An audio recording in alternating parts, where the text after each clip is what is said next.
Look, you are doing everything right. You're feeding them, you're holding them, you are staying up at 3 a.m. even when literally every single cell in your body is begging you to just go to sleep.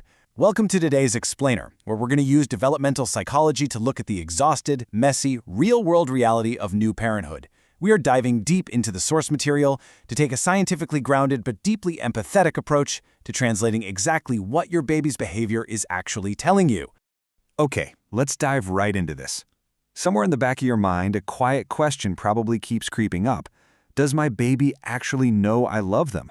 Well, what's so fascinating about our source material today is how it completely reframes this entire concept. Love for a baby isn't just a feeling, it's a language. And just like any language out there, it has to be spoken in a way that your baby can actually understand. Section 1. Speaking your baby's language. Understanding the newborn brain. Get this, when your baby was born, their brain was only 25% developed. Just 25%. The entire rest of it, the emotional processing, the ability to self-regulate, the whole foundation of trust and security, all of that is being built right now, in real time. You are literally wiring their brain with every single daily interaction. Section 2. The Science of Attachment. How Daily Actions Build Lifelong Security. The absolute crucial point here is a concept developed by researchers at Harvard. It's called serve and return.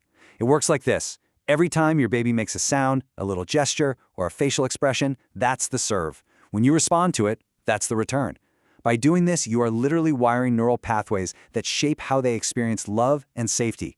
These little micro moments build what psychologists call secure attachment, and that creates an emotional resilience that's going to last for the rest of their entire life. And the best part? You don't have to wait years to see if it's actually working. The Canadian Pediatric Society provides this wonderful timeline that serves as chronological proof of your hard work. Check this out. By 4 weeks, they respond to your smile. By 3 months, you finally get that glorious first real smile back, which honestly makes those 3 a.m. wake-ups just a little bit more bearable, right? By 4 to 6 months, they actively turn to you when they're upset. And by 7 or 8 months, they have a special unique response that is reserved just for you. Your serve and return efforts are visibly paying off. Section 3. 7 Daily Acts of Love. The micro moments that wire the brain.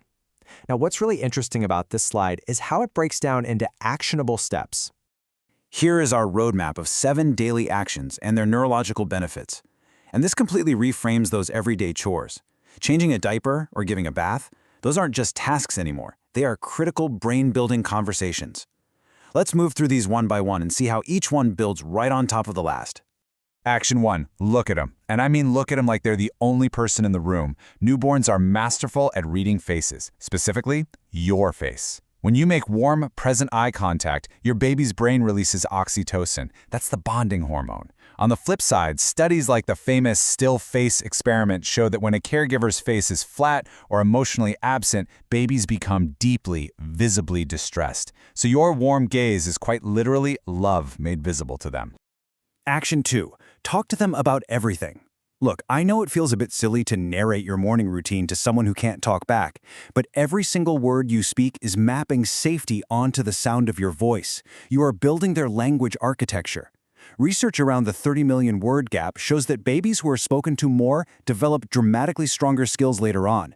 So yeah, even if you're just explaining the plot of the TV show you're binge watching, you are showing them that they matter enough to be addressed. Moving to Action 3. Responding to their cries. The research here firmly debunks a massive myth. You cannot spoil a baby under 6 months old. It's just not possible. Crying is their absolute only tool for communication. They have zero concept of manipulation at this age. When you respond reliably, you build a secure base in their brain. And ironically enough, responding consistently actually makes them cry less as they grow, because they fundamentally trust that they're going to be heard. Action 4. Narrate your touch. Babies are born with a highly sensitive, heightened startle response, so even a loving touch can trigger stress if it catches them off guard. Giving a really simple verbal cue before you pick them up or change a diaper builds body awareness. And when we talk about touch, techniques like kangaroo care, which is that skin-to-skin contact, have been clinically proven to actively drop cortisol, the stress hormone, all while regulating their heart rate. It's a total game changer. Action 5 is to mirror them. You know, when they stick out their tongue, you stick out yours. Echoing a baby's face or sound builds what psychologists call emotional attunement. Since your baby doesn't actually know where they end and you begin yet, seeing you reflect their actions teaches them that they exist as a separate person. It helps them calibrate their own emotional regulation just by watching yours. Action 6 is creating rituals. Because babies live entirely in the present moment, the world can be a really overwhelming stream of brand new sensations. Simple, repeated routines, like singing a specific song at bath time, utilize classical conditioning. Their brain begins to associate that song with sleep, dropping their cortisol levels automatically.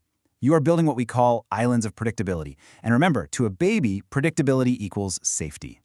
And finally, action 7. Be present. Not perfect, just present. A baby's nervous system is incredibly intuitive. They can deeply feel the difference between a caregiver who is just a physical body sitting in the room versus one who is mentally and emotionally there. When you can put down the mental to-do list and truly connect, even just in short, imperfect bursts, it creates the deepest connection of all. Section 4. Navigating the hard moments. Troubleshooting reality with the Canadian Pediatric Society. Now, we also have to acknowledge that real life is messy. You are not going to get this right 100% of the time, and that's okay. The CPS wants caregivers to remember a few vital things to just relieve some of that parent guilt. First off, crying naturally peaks in the first 3 months.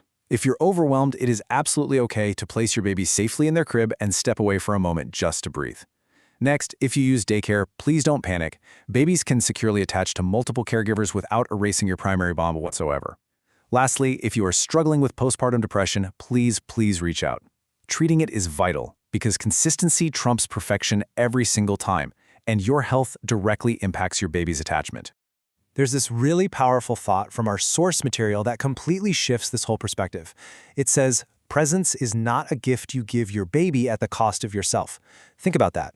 When you slow down and truly connect during these micro moments, it actually refuels you. It cuts right through the exhaustion and reminds you exactly why you are doing this. It's not draining, it's deeply, beautifully restorative. So I want to leave you with this question. What chapter of their story are you going to write today?